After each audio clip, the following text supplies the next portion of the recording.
Greetings, ladies and gentlemen. I am Agabele, and you are watching My Africa Show on Arts TV. One of the things that is widely known and globally accepted is the power of music on human beings. And while talking about Ethiopian music, it is really hard not to mention Mahoy Tsege Mariam.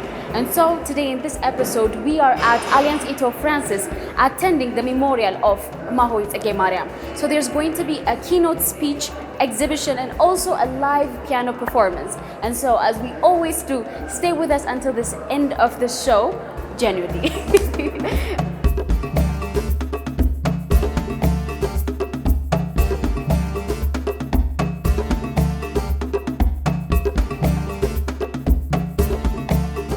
Ladies and gentlemen, dear guests, this is an extract from the booklet of Ethiopic number 21, dedicated to the works of the great artist Mahoy Tsege Mariam Gebru. We owe it to Mrs. Francis Falsetto, a French musicologist specializing in Ethiopian music. Mahoy's life journey provides a vibrantly sorrowful testimony. Music was the only constant in a turbulent life, characterized by forced removals and even imprisonment.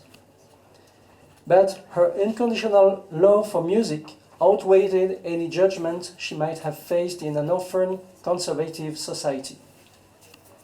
We have decided to pay to this exceptional artist a special tribute as part of the second edition of the World Music Day in Ethiopia, in the name of a passionate musician, as much as the emancipatory power of music. While thanking heartedly the whole Alliance Ethio-Francaise team, I will now give the floor to its president, Mrs. Tigist Yilma. Thank you. Heads of international organizations, ambassadors, dear members of the board of directors of the Alliance Ethio-Francaise, dear staff of the Alliance, dear guests, ladies and gentlemen, good evening. Bonsoir à tous et bienvenue à l'Alliance. Doesn't want me to speak French. What a pleasure it is to celebrate the annual World Music Day, Fête de la Musique, in Addis Ababa, in an establishment that has been building bridges between Ethiopian and French cultures for almost 116 years. The late Mahoy Tsege Mariam Gebru was a pianist and composer, a fundamental vocation in a tormented life. Everything else is merely misfortune and the consequences of loss. Born Yobdar Gebru on December 12, 1923 in Addis Ababa into a wealthy family, Mahoy was by no means an Asmari descendant.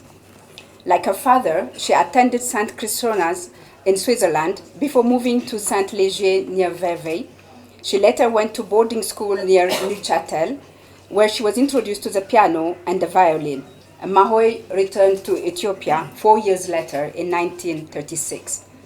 After the war, she was able to resume her musical studies in Cairo under the guidance of a Polish violinist by the name of Alexander Kotorowicz, who later became director of music to the Emperor Haile Selassie. On her return in 1944, she was faced with the impossibility of continuing her musical studies and unfortunately fell into a deep depression. These consequences and occurrences put an end to her dream of becoming a musician, and she fled to Gishan Mariam Monastery to officially become a Mahoy Tsege Mariam Gebru.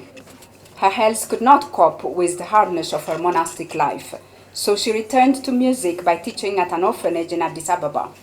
It was from this period onwards that she created multiple compositions, and her music helped raise funds for numerous charitable causes. Today's event, put together by the Alliance Ethio-Francaise team, is titled Mahoy Tsege Mariam Gebru from Addis to Jerusalem. It includes the exhibition, which will run from today until mid-July and will be open from 9 a.m. to 6 p.m. So I invite you all to come back again and really revisit it. It will be a miss of me if I end without underlying the exceptional career of Mahoy Tsege Mariam, an artist in the shadows, and thank Francis Falsetto for having brought her music to light in the Ethiopics Volume 21 collection. I would also like to thank the Mahoit Ege Mariam Music Foundation for giving us all the elements necessary for this exhibition, and last but not least, the French Embassy for the loan of the piano. Congratulations once again to the Alliance team, and I wish you all a wonderful evening celebrating World Music Day. And I will now call upon the nephew of Mahoit Ege Mariam, Ato Tamarat Kabede, to say a few words, followed by the Deputy Director of Cultural Department, Ms. Mariam Sisai, for a final address before we go to the exhibition. Thank you.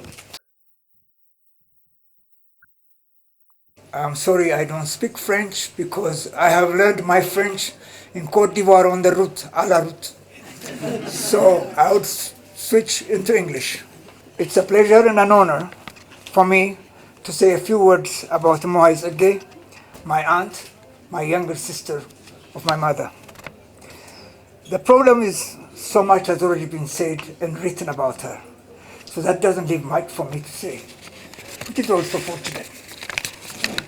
As you would all agree, Mohai is a remarkable, unique Ethiopian nun.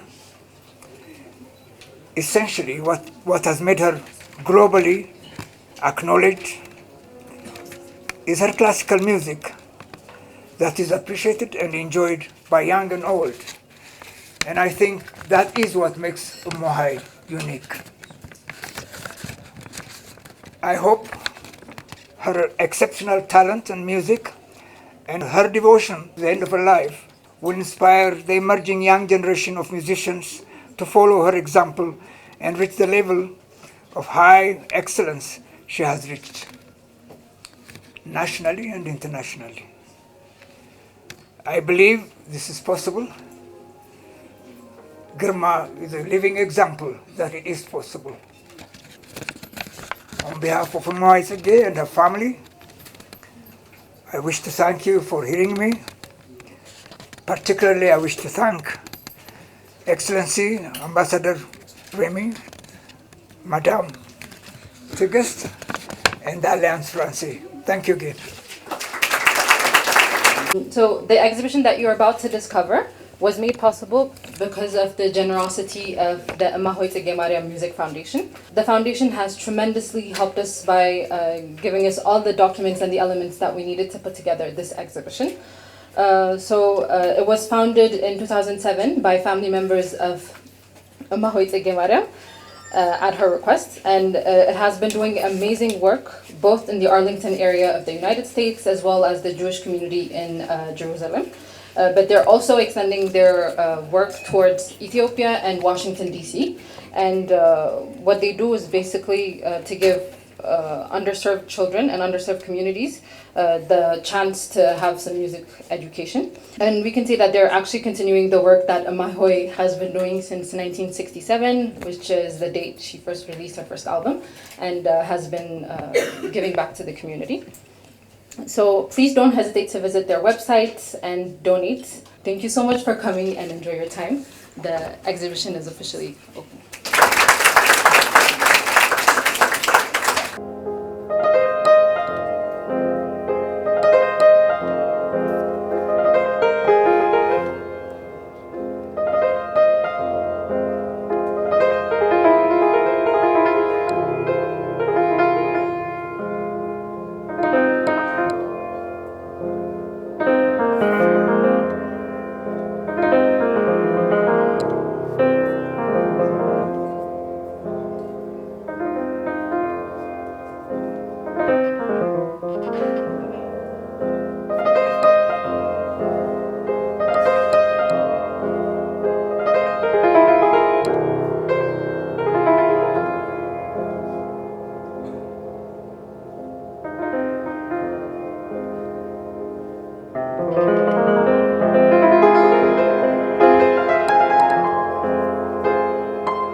First, I would love to say it was such an honor to listen to you play this really soulful and beautiful melodies. It was such an amazing performance. Thank you so much. So starting up with you're a musician, and we are here today gathered to remember the achievements of Mahoit Gemariam, and tell us how we can use music to unite Africa. Of course, today is Mahoi's day that we commemorate her, celebrate her music, her contribution to the world. So that shows that music has universal language, and her music is now everywhere and all over the world. It is popular. So music really brings people together, no matter which nationality you are or where you come from. So I think it's a wonderful tool that we can use to bring people together by doing more music, or sharing international musicians to our community.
So you have been in this industry for a very long time, and for sure you have seen the transformation of music from where it started to where it is today.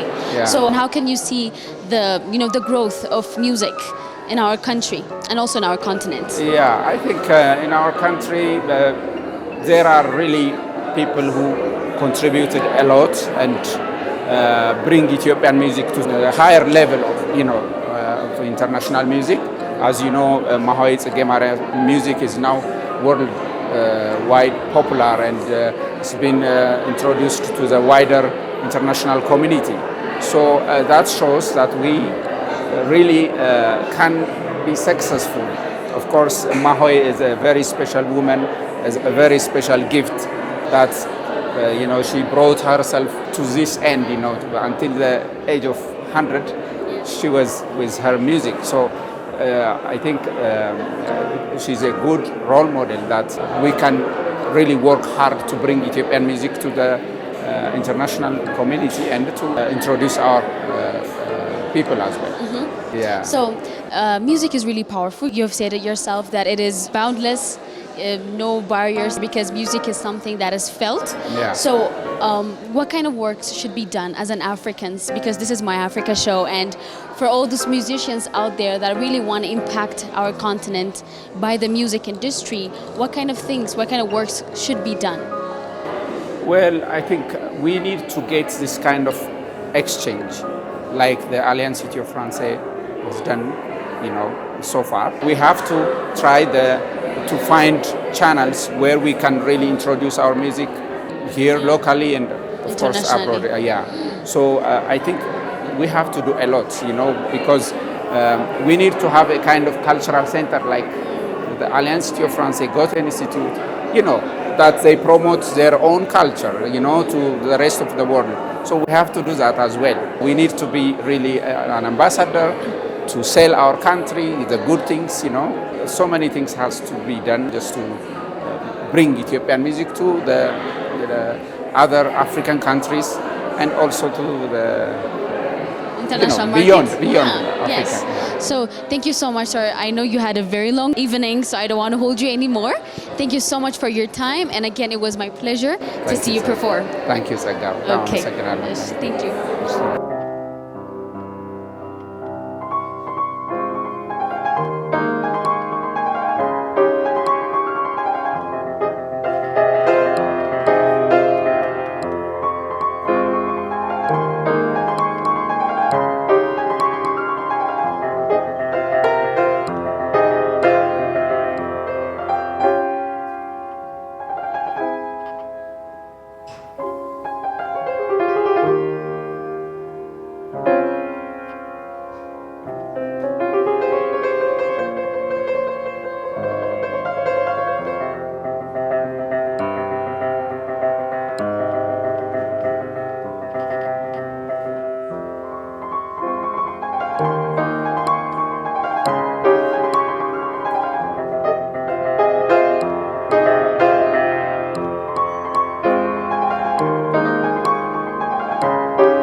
To conclude today's coverage of this beautiful event, I would love to say that we Africans should use our music to heal ourselves, to express these stored emotions that we have by our past experiences. And for sure, Mahoy's Ege Mariam is a very good example that we can use music to heal our traumas, to heal our pain, and really start living in the present. And I'm 100% sure, as always, that you have enjoyed today's episode. Until I see you guys next week with a brand new, fresh topic, it's time for me to say goodbye.